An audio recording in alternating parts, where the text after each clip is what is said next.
Dilahirkan pada 30 Mac 1951, beliau mendapat pendidikan awal di Sekolah Kebangsaan Mempagar dan Sekolah Kebangsaan St. Paul Beaufort, Sabah.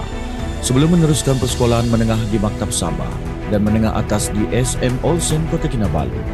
Beliau kemudian melanjutkan pengajian di Institut Teknologi Mara, kini dikenali Universiti Teknologi Mara, dan memperoleh Master of Business Administration dari Edith Cowan University Australia pada tahun 2000. Beliau telah berkahwin dengan Puan Sri Datu Hajah Farida Haji Tusil yang merupakan tunjang kekuatan kepemimpinannya dalam mengurus takbir negeri dan keluarga. Kebijaksanaan beliau bermula dengan kebolehan mengurus takbir sektor korporat. Beliau pernah menjadi pengurusi Enterprise Corporation, pengarah Enterprise International Incorporated dan Sabah Softwood Berhad, serta tokoh perniagaan yang berjaya sebagai pengurusi City Finance Berhad.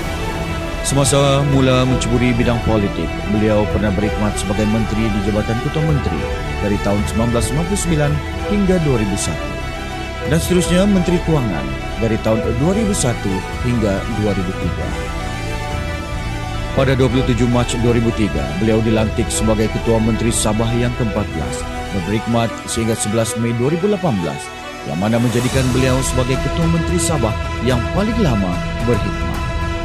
Di bawah pentadbiran beliau, kejayaannya tampak jelas dalam sektor pertanian, perkhidmatan, pembuatan dan binaan, pelancongan, perindustrian dan perdagangan. Menara Kinabalu dan Sabah International Convention Center SICC menjadi mercu tanda hasil inisiatif beliau.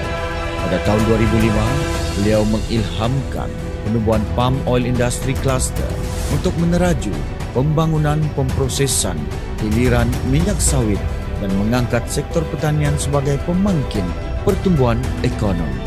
Infrastruktur dan kemudahan asas bagi pelabur asing turut dilaksanakan beliau melalui Kota Kinabalu Industrial Park KKIP, Sabah Oil and Gas Industrial Park SOGI dan Sabah Ammonia and Urea Project SAMO. Alat tuju yang dirancang baik adalah seiring dengan Sabah Development Corridor SDC dan Program Transformasi Ekonomi ETP.